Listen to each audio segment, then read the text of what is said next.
Strategically, they are hoping to, everyone assumes, to plan some sort of spring offensive to take territory. Hopefully for them, dramatically and quickly, like they did in those two offensives in the northeast in September and in Kherson in November. And they want something to be at the spear point of those advances, and 300 Leopard tanks, which is what they've asked for, would do that very nicely. Well, Germany has blocked an offer of tanks for Ukraine's defence against Russia. At a meeting of states, support for Ukraine, the German defence minister reiterated Germany's reluctance to approve the supply of German-made Leopard 2 tanks by countries including Poland and Spain. Let's speak to the Times correspondent in Ukraine, Richard Spencer. Morning, Richard. Good morning. So first of all, let's talk about the outcome of this meeting. Why is it that Germany is stalling on this idea of approving either tanks from other nations or from itself to Ukraine? No, well, it's a very good question. Nobody really seems to know. They've got a new defense minister called Oscar Pistorius. The previous one resigned on Monday, and he sort of made the, I think, rather feeble excuse that he was new to the job and hadn't really sort of got over the issues yet. But it's clearly a governmental decision. It's clearly Olaf Scholz, the chancellor, who is uneasy about this. There's clearly, right from the beginning, Germany has found itself in a position where it's been developing good ties with Russia over the recent decades.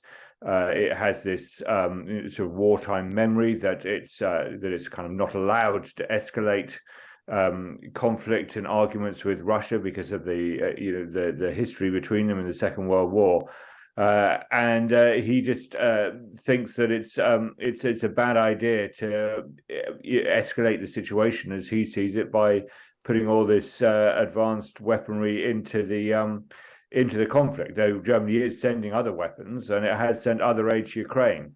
There was a suggestion that he wanted America to move first, and he wasn't going to approve these leopards being sent, which is what the Ukrainians want for very specific reasons, until the Americans had sent their own Abrams tanks, and America said it's not sending Abrams tanks for various other reasons, saying they're not really suited to the Ukraine conflict. But again, the defense minister denied that was the issue. So it's rather left it unclear. And they're saying we'll reconsider in the next month.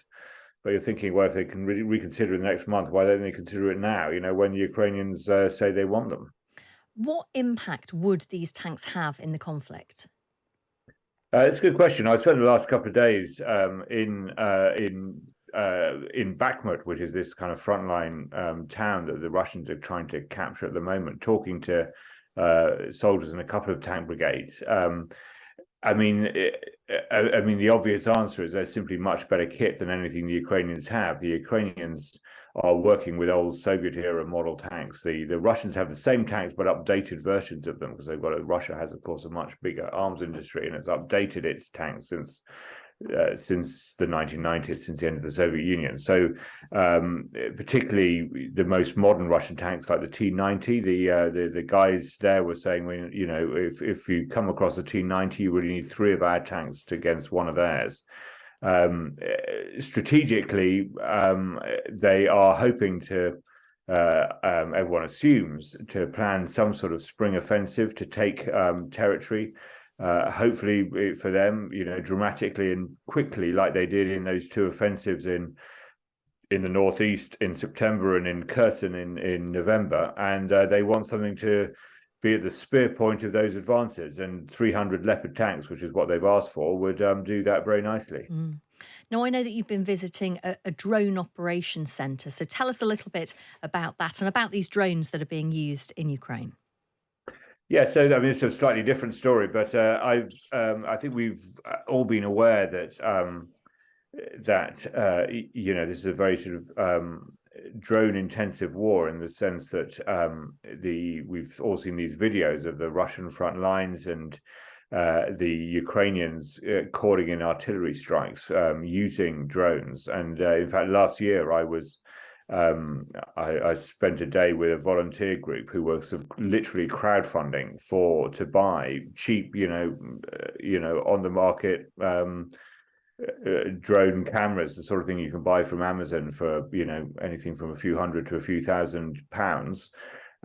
They were crowdfunding hundreds and thousands of these to send to the front to artillery units, and so I spent the morning with one of these drone units in their sort of operating base behind the front lines, watching their live video feeds from these drones of the front lines, and it was quite extraordinary and also very disconcerting. They showed me video reels from the day before where artillery had been called in onto the Russian positions, and you're literally watching men die before your eyes at very close range, because these are very good modern photographic drones, so you can zoom in and see the soldiers who've just been struck by these artillery fire, this very accurate artillery fire now provided by these Western weapons that have been sent in, and you're watching the aftermath of these strikes. It's a kind of very disconcerting experience. Mm. And probably quite traumatic, I would imagine, for the drone operators themselves. Well, I asked them that because, as we know, we've got used to the idea of these drone strikes, the sort of much more military drones, where the drones themselves are striking, being controlled by RAF or US Air Force operators back in Britain and America on targets in Afghanistan, for example. Much where you're spotting, if you like, is being done by satellite, so you've got a much more remote, much more distant image. You don't have these incredibly close up to images. And of course, in those cases, this has been identified as a kind of psychological issue and mental health issue for the operators, because they're doing these extraordinary operations and then clocking off at 5 p.m. and going home to their families, which is kind of very striking feature of modern war. So I asked if this is much more sort of, as I say, close in, whether they found this dehumanizing, and they said no, not at all.